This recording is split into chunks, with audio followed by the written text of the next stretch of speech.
નમસ્કાર ગુજરાત. હું Gautamsinh Sudan, checkpost live તેમજ શેરે ગુજરાત ન્યૂઝમાં આપનું સ્વાગત કરું છું.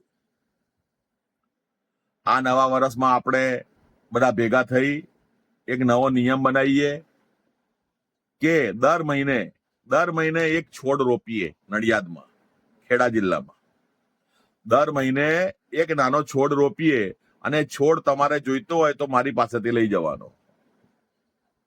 હું તમને કહું ત્યાં જઈને છોડવો લઈ લેવાનો. બોલો, હવે એનાથી જે છોડવો જોઈતો હોય એ. અને આ રીતે આપણે નડિયાદને, ખેડા જિલ્લાને ગ્રીન સિટી બનાવીએ. ગરમી બહુ પડે છે ઉનાળામાં. જો આપણે ઝાડો રોપી દઈશું તો ગરમી ઓછી લાગશે, વત્તા પર્યાવરણ સારું રહેશે. અને ભવિષ્યમાં આપણે પર્યાવરણ ઉપર ધ્યાન આપવું ખૂબ જ જરૂરી રહેશે, ફરજિયાત બની જશે. અને બીજું, આપણે નડિયાદની પવિત્ર ભૂમિ છે, પાવન ધરા છે. સંતરામ મહારાજની ભૂમિ ઉપર આપણે પાન મસાલા ખાઈ અને જ્યાં ને ત્યાં થૂકીએ નહીં. એ થૂકવાનું બંધ કરી દો, કારણ કે આ સાક્ષર નગરી પવિત્ર ભૂમિ છે અને આ ભૂમિ ઉપર આપણે મસાલા ખાઈને થૂકીએ એ ના ચાલે.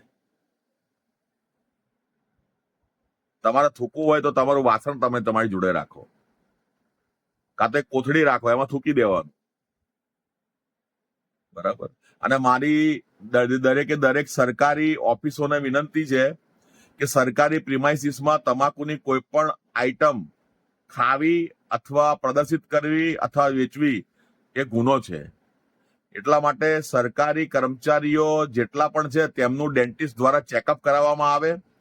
અને ડેન્ટિસ્ટ એવું કહે કે આ ભાઈ રોજે રોજ મસાલા ખાય છે, એમનું ચેક કર્યું, એના પરથી ખબર પડી જાય કે માણસ રોજે રોજ મસાલા ખાય છે કે નથી ખાતો, કે તમાકુ ખાય છે કે નથી ખાતો, તો એ કર્મચારીને દંડ કરવામાં આવે.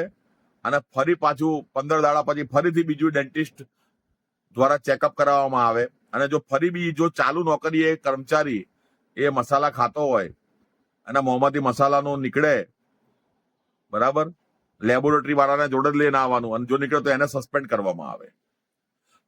દરેક સરકારી કર્મચારીનું મોં ડેન્ટિસ્ટ દ્વારા તપાસવામાં આવે, જેથી કરીને આજે તમાકુ જે છે સરકારી જગ્યાઓ ઉપર ખાઈ ના શકાય, તે બાબતે 100% કાર્યવાહી થઈ શકે. જય હિન્દ, જય ભારત. મારાથી કોઈ ભૂલ થઈ હોય તો એ ભૂલ મારી નહીં હોય, બરાબર છે, એટલે હું માફી નહીં માંગુ. જય હિન્દ, જય ભારત.